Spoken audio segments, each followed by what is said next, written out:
There is a person questioning God, asking the universe why they crossed paths with you, why they met you. Asking why, because they feel so magnetically drawn to you. And the only way that they can really describe it is that they feel like you were brought into their life from a higher power, another source, like it was just divinely orchestrated for the both of you to meet. And I'm getting that even if this person is atheist, let's say they don't really believe in a God or in the powers of the universe to create magic, this person is still questioning why they're drawn to you, because it seems so illogical and it doesn't make sense to them.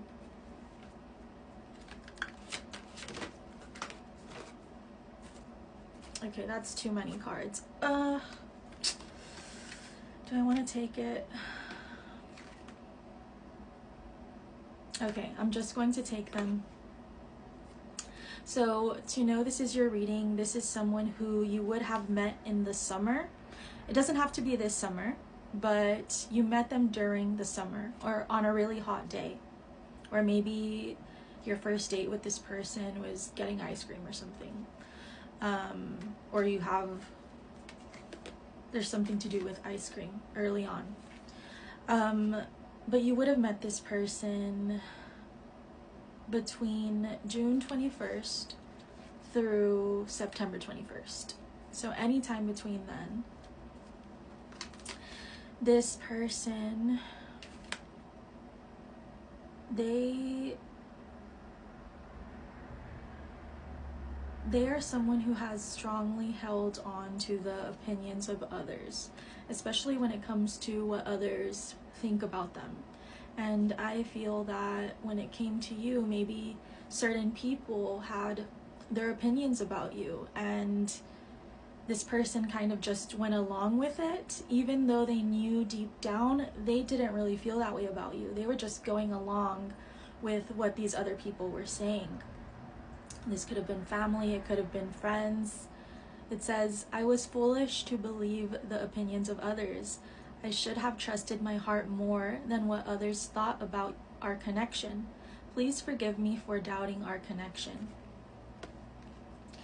And yeah, this person was more concerned about what other people thought about them or about their decisions. They were very ego-driven. They were acting selfishly, even though they know they had these deep feelings for you. It's like they did everything to try to act like that wasn't the case at all, for whatever reason, to likely please other people. They were a people pleaser, and this is something that they likely know they need to work on, or something that they know they need to heal from. But until someone recognizes being a people pleaser as a problem, something that is actually stopping them from living the life that they actually want, until then, they're not going to heal. They first have to see it's a problem. It says, my pride and my ego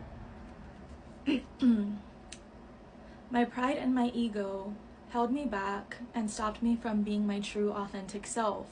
I'm afraid you'll reject me because I fear I'm not good enough for you. My self-confidence was just a facade.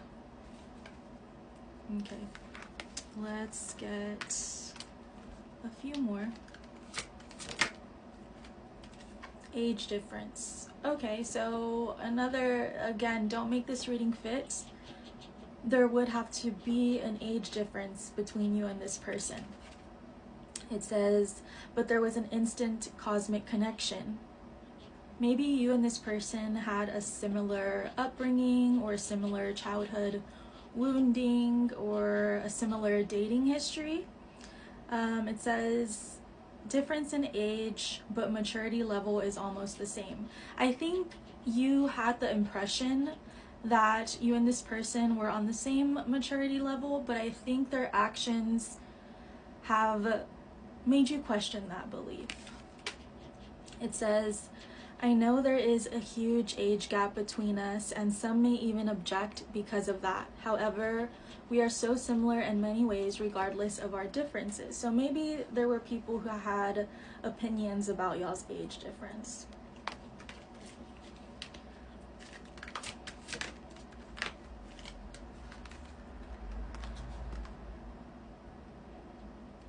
But here we have acquiring knowledge. So this person, it does seem like right now they're trying to be more open-minded about the connection, and that's why they may be questioning God or the universe about why they met you, because they know that there's something cosmic about the connection. It says, our connection was very intense and confusing, but I'm trying to understand our undeniable bond. You were brought to me. This is how they feel. You were brought to them. You were brought to me to teach me things and to bring awareness of my own existence. If this person was in a place where they're like, I don't really believe in God, or I only understand it from a religious standpoint, they're really beginning to look at God or this universe in a different way, and it's partly because of you, because of your entrance into their life. You must be someone very magical. So if you've been doubting your power, this is a confirmation to stop that. What are these? Okay, here we have the Five of Wands, but reversed. This person, they want to end the tension with you. If there was a falling out between you two, they want to restore the harmony in this connection. I feel like they know they need to apologize for prioritizing others over you or other people's opinions over you. And then we have Ace of Swords, awareness and insight. I do feel like this person, if they have been asking the universe, God, about you, they have been receiving answers, if you know what I mean. And I do feel like now they've had an epiphany of what this connection really is, where I feel like they're no longer being so pessimistic about it, because I do feel for a point in time, especially after hearing these other people's opinions, they questioned if they were crazy, if this was something stupid to believe in, if it was just a fantasy. But they've been doing some soul searching, some reflection with the Hermit here. I do feel like at this point they likely have created some distance from these people, or they've been trying to, because they kind of feel like unless they create some distance there, they're not really going to be able to bridge the distance between y'all two. But I do feel like this person they're wanting to grow. They're wanting to grow. Yeah, they're Eight of Swords reversed. They want to release the limiting beliefs that they have about themselves, that they have about love, and that they have about you and your connection.